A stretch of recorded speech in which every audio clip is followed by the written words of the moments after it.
Welcome friends. வாங்க இன்றைக்கி வாயில் போட்டாலே தொண்டையில் வழுக்கி விழும் சூப்பரான ஒரு அல்வா எப்படி செய்யலான்னு பார்க்கலாங்க. ஸ்வீட் ரெசிபி தாங்க பார்க்க போகிறோம். அரிசி அல்வா எப்படி செய்யலான்னு பார்ப்போம். இது நம்ம ஈவினிங் ஸ்நாக்ஸாக பசங்களுக்கெல்லாம் செய்து கொடுக்கலாங்க. பாரம்பரிய முறையில் செய்த இந்த அல்வா நம்ம ஈவினிங் ஸ்நாக்ஸாகவோ மார்னிங்கோ செய்து கொடுக்கலாம். இது எப்படி செய்வோம் பார்ப்போம்.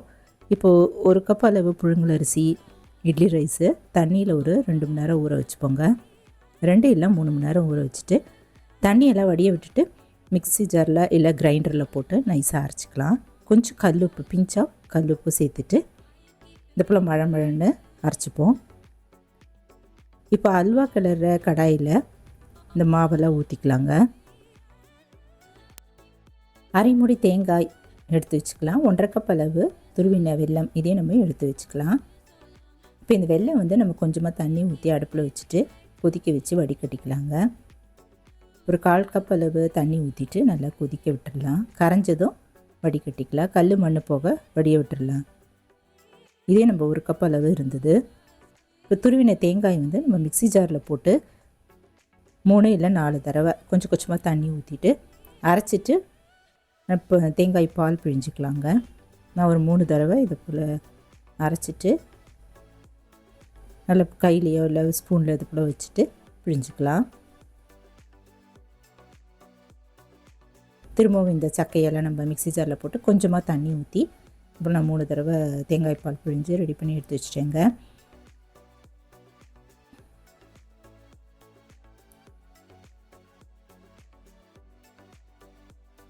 இதுவே ஒரு 2.5 டம்ளர் அளவு வந்ததுங்க.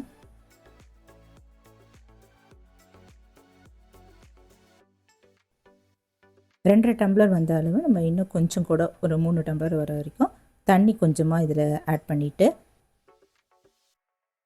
தேங்காய் பாலும் தண்ணியும் சேர்ந்து 3 டம்ளர் எடுத்து வச்சுக்கலாம். கூட அந்த வெள்ளை தண்ணி அது 1 டம்ளர், மொத்தம் 4 டம்ளர். இது இந்த மாவில் ஊற்றிடுவோம். பிழிஞ்சு வச்சுருந்த தேங்காய் பால், வெள்ளை கரைசல் எல்லாத்தையும் இந்த மாவில் ஊற்றிடுவோம். அடுப்பு மீடியம் ஃப்ளேமில் வச்சுருவாங்க. 3 இல்லை 4 ஏலக்காய் பொடி பண்ணி போட்டுட்டு கரண்டியில் நல்லா கலந்துகிட்டே இருக்கலாம். அடிப்பிடிக்காமல் கிண்டிகிட்டே இருக்கலாங்க. முதல்ல கொஞ்சம் கட்டி தட்டுற மாதிரி தான் இருக்கும். நம்ம கரண்டியில் நல்லா அழுத்தி விட்டால் நல்லா அந்த கட்டியெல்லாம் கரைஞ்சிரும். இந்த அல்வாவுக்கு நெய் கூட ரொம்ப தேவையே இல்லைங்க. கொஞ்சமான நெய் ஊற்றினாலே போதும். நான் கடைசியாக இறக்கும் போது தான் ஒரு 2 ஸ்பூன் அளவு நெய் ஊற்றினேன். இவ்வளோ அருமையாக சூப்பராக இருந்தது. இந்த அம்மா செய்ய சொல்லி நான் செய்திருந்தேங்க.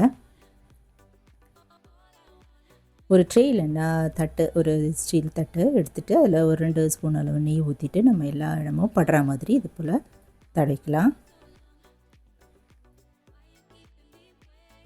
இந்த அரிசி நல்லா வேகணும். அதனால் நம்ம கிண்டிகிட்டே இருக்கலாங்க. கிட்டத்தட்ட ஒரு 1/2 hour ஆச்சு. இந்த அல்வா தயார் பண்ணுறேன். அரை மணி நேரம் எடுத்துக்கிச்சு.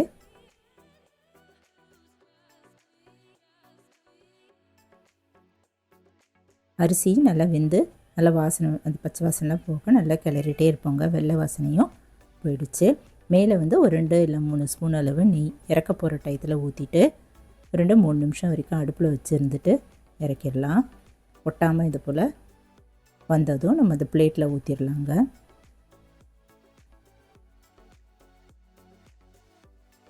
இந்த அல்வா கிண்டது கொஞ்சம் பொறுமையாக நம்ம இது கிளறினாலே போதுங்க. அருமையான சூப்பரான அரிசி அல்வா தயாராகிடுச்சு, ரெடி ஆகிடுச்சு. இது நான் அந்த பிளேட்டில் அப்படியே ஊற்றிட்டு டபரா அடியில் இருக்கிற பாகம் இல்லைனா கரண்டி அதில் கொஞ்சமாக நெய் தடவிட்டு சமப்படுத்திடுவோம்.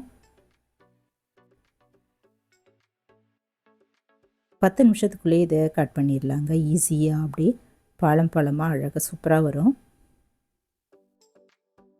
ஸ்கொயராகவோ இல்லை டைமண்டாவோ நம்மளுக்கு வேண்டிய அளவில் இதை கட் பண்ணிக்கலாம். டிசைன் நம்ம கட் பண்ணிவிட்டு பீசஸ் நம்ம கட் பண்ணி எடுத்து வச்சிடலாம்.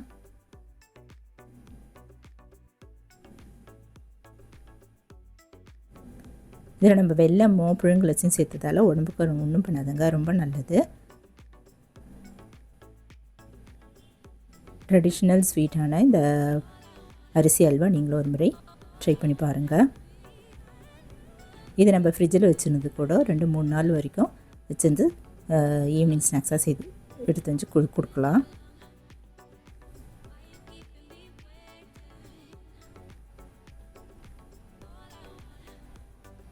சூப்பரான இந்த அரிசி அல்வா, வெண்ணெய் புட்டு கூட சொல்லுவாங்க. இதை நீங்கள் வீட்டில் ட்ரை பண்ணி பார்த்துட்டு எப்படி இருக்குன்னு சொல்லுங்கள். இந்த வீடியோ பிடிச்சுன்னா என்னுடைய சேனல் சப்ஸ்கிரைப் பண்ணிக்கோங்க, லைக் பண்ணுங்கள், ஷேர் பண்ணுங்கள், கமெண்ட் பண்ணுங்கள். தேங்க்ஸ் ஃபார் வாட்சிங். நன்றி, வணக்கம்.